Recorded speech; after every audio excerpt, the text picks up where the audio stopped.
Hi everyone, it's Michelle. Welcome back. So today I thought I would do a what I've been reading video. It's been I think 4 weeks since my last video, and I've gotten through quite a few books that I want to share before I sort of pass them along or forget kind of the gist of the book because I read through them so quickly. So yeah, let's just jump right in and get started, shall we? The first one I did read in physical form, but I've already passed it along. And it was Magpie Murders. And I actually thought that I already talked about this book, but I didn't talk about it here on YouTube. So this Magpie Murders we read for my book club last month, and it's by Anthony Horowitz. And I don't have the book in front of me, but I'm going to read you a little blurb. So in the beginning, I didn't really enjoy the book because it took a lot to get into, because it's sort of like two stories. Let me just read it really quickly for you. So when editor Susan Ryland is given the manuscript of Alan Conway's latest novel, she has no reason to think it'll be much different from any of his others. After working with best-selling crime writer for years, she's intimately familiar with his detective Atticus Punt, who solves mysteries, disturbing sleepy English villages. An homage to queens of classic British crime such as Agatha Christie and Dorothy Sayers, Alan's traditional formula has proved hugely successful.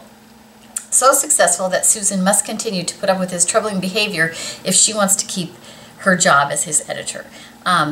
Conway's latest tale has Atticus Punt investigating a murder at Pye Hall, a local manor house. Yes, there are dead bodies and a host of intriguing suspects, but the more Susan reads, the more she's convinced that there's another story hidden in the pages of the manuscript. One real-life jealousy, greed, ruthless ambition, and murder. So basically what it is she's the editor, and she's got this book she's going to edit for him. And then, so you get to hear that story, the story of the book. That's your first story. And then something happens, you know, to him. I don't think that's a something that's not given away. Something happens to him, and there's a whole murder mystery around that. So you really get two murder mysteries for the price of one in this book. And there's lots of sort of things related within his book and the story of him, and you're trying to figure it all out with all of these characters that are going around and that kind of thing. And in the beginning, it was a lot to sort of grasp all the characters and who they were and how what was going to kind of happen. But as you read more and more and get further and further into the story, both stories really, I got sort of absorbed in the whole thing and how they tied together, and it was a fantastic book club discussion. So if you haven't read Magpie Murders, it's a good one if you like that, if you like a murder mystery that takes some real thought on your part on kind of what's going to happen and that kind of thing. And it's not so much creepy mystery. It's, you know, sort of what the heck happened here and it was like a true whodunit. Two true whodunits. So I thought it was great. I highly recommend it. And then apparently there's sort of a next one of these, not totally related, but Anthony Horowitz, his next novel, which I think is just out or coming out, has him, Anthony Horowitz, as the author involved in that story. So I think that that could be another sort of really interesting way of focusing on a murder mystery, kind of involving the real author in the story himself. So Magpie Murders, loved it. Think you should read it if you like a true whodunit. I also listened to The Silent Patient by Alex. Oh, I don't even know I'm going to butcher that. I'll put it here. I thought this was a great book as well. So I'm going to read you a little bit. Alicia Berenson's life is seemingly perfect. A famous painter married to an in-demand fashion photographer. She lives in a big house with big windows overlooking a park in one of London's most desirable areas. One evening, her husband Gabriel returns home late from a fashion shoot, and Alicia shoots him 5 times in the face and then never speaks another word. Her refusal to talk or give any kind of explanation turns a domestic tragedy into something far grander, a mystery that captures the public imagination because she's kind of a famous artist, and casts Alicia into notoriety. The price of her art skyrockets, and she, the silent patient, is hidden away from the tabloids and spotlight at the Grove, which is a forensic unit in London. Theo Faber is a criminal psychotherapist who has waited a long time for the opportunity to work with her because he thinks he's going to solve her. He's going to figure out why she's not talking and what really happened. His determination to get her to talk and unravel the mystery of why she shot her husband takes him down a twisting path into his own motivations, a search for the truth that threatens to consume him. So this was a great story. Like, you're trying to figure out the whole time, like, why would she kill her husband? What's going on? You know, and what is this other person's motivation in getting involved in the whole process? Loved it. Highly recommend it if you like a good mystery. And then the last one I listened to, and I just finished it, was called Save Me the Plums, My Gourmet Memoir. So, and it's by Ruth Reichel, I think that's how you say her name, Ruth Reichel, who was the editor of Gourmet Magazine for decades, I believe. And she was the editor there when it finally stopped production. So when Condé Nast offered Ruth Reichel the top position in America's oldest Epicurean magazine, she declined. She was a writer, not a manager, and she had no inclination to be anyone's boss, and yet Reichel had been reading Gourmet since she was 8 years old. It had inspired her career. How could she say no? So it's really her story of how she got drawn in to be the editor of Gourmet Magazine, what happened while she was there, all sort of the ins and outs, and the antics that happen in magazine world and food magazine world, and you know, what's important in magazines, maybe not what we think. You know, it's all about ad revenue and all that jazz. They talk a little bit about the quirky sort of head of Condé Nast and that kind of thing. It was a great book if you like those kind of biographical books. It was a great book. And as someone who enjoys reading food magazines, you know, it was a very easy, you know, book for me to get into. And I have read other books that Ruth Reichel has written, and I thought it was great. So if you like that kind of thing, I highly recommend that as well. Okay, two more. This one I read in physical form. When you read this, a novel by Mary Adkins. It looks like this. Let's see if my camera will focus. Yes.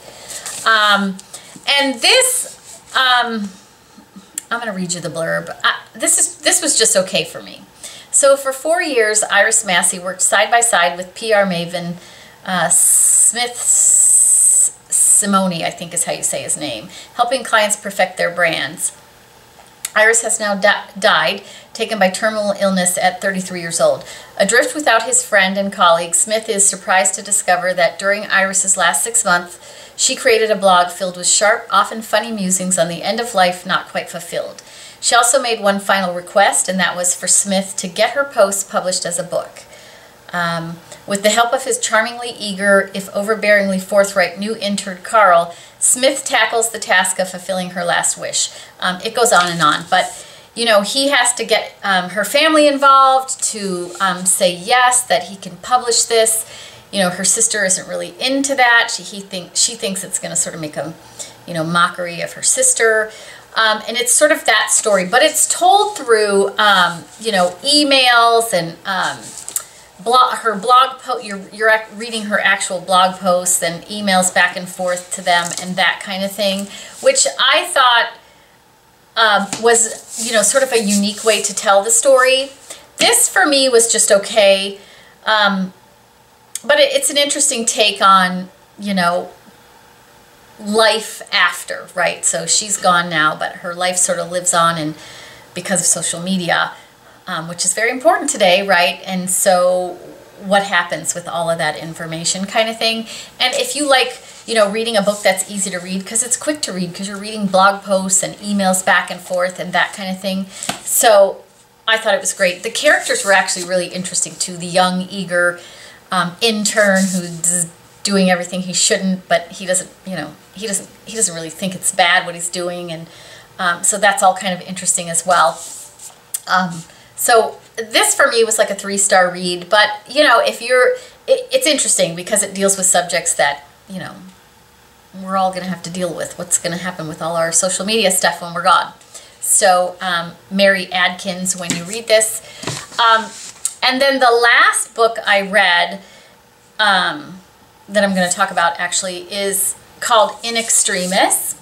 Looks like this. The Life and Death of War Correspondent Marie Colvin, and it was written by Lindsay Hilsum. So Marie Colvin was an American journalist, war correspondent back in very troubling times. And this is sort of her story about how she became a war correspondent and what happened to her during that time. Many of you may know who she is depending on how old you are. She's, you know, she is deceased, but I'm going to read just a little bit of this so you can kind of get the gist of it.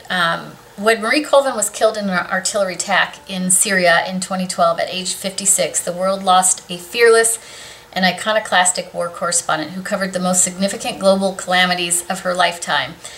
In Extremis, written by her fellow reporter Lindsay Hilsum, is a thrilling investigation into her epic life and tragic death based on exclusive access to her intimate diaries from age 13 to her death, interviews with people from every corner of her life, and a lot of research. So, you know, Marie grew up in a Catholic family. This wasn't what she was supposed to do, but, you know, she was sort of drawn into doing this. And, you know, her belief was that, you know, the reason she did it was that she felt like people needed to see, you know, the brutal side of war. We as, you know, people who don't, it doesn't happen in where we live, needed to see, so we understood like how devastating war is to all the people who have no say and, you know, just the innocent people basically. And, you know, she was very famous. She got to interview, you know, Muammar Gaddafi and Yasser Arafat, and a lot of, you know, she was in all the places that were very, very dangerous to be in. And many of the reasons she got in there was because of who she knew. Because she, you know, met some of these leaders early on and they were sort of drawn to her. Maybe because she was a woman, maybe because in the beginning she was a beautiful woman. But she knew that. She got that part of it, but used that to her advantage so she could report on the things that she felt like people needed to see in the world. I thought this was a great memoir. If you like, or I guess not really a memoir because she didn't write it, but if you like to read about this kind of thing, she was an amazing woman. She did some very, very brave things, physically brave, emotionally brave things. And like when I read it, I think, oh my gosh, I could never have done that. Good for her. But she was quite an extraordinary woman, and this is a great book if you like stories like this. I was drawn right into it and couldn't put it down because she was so, so interesting. And then, you know, in the middle of the book, there are some pictures of her, you know, doing what she did, that kind of thing. I thought this was a great book. It's well worth the read. And for someone in my age, I remember all of these wars. These stories, you know, it's not World War II, it's about, you know, things that happened in Somalia and what's happening in Syria and Beirut and all of that. So this was a fantastic read for me. Highly recommend it. So those are the books that I've been reading lately. Hopefully you guys found this helpful. You'll have to let me know about the lighting. I know I'm sitting at a little bit of an awkward angle because I need to figure out how I got a new light. I don't know how I feel about it yet. You guys will have to let me know, as I'm sure you will. But that is it for today. Hopefully you're having a fantastic day, and I will talk to you again soon.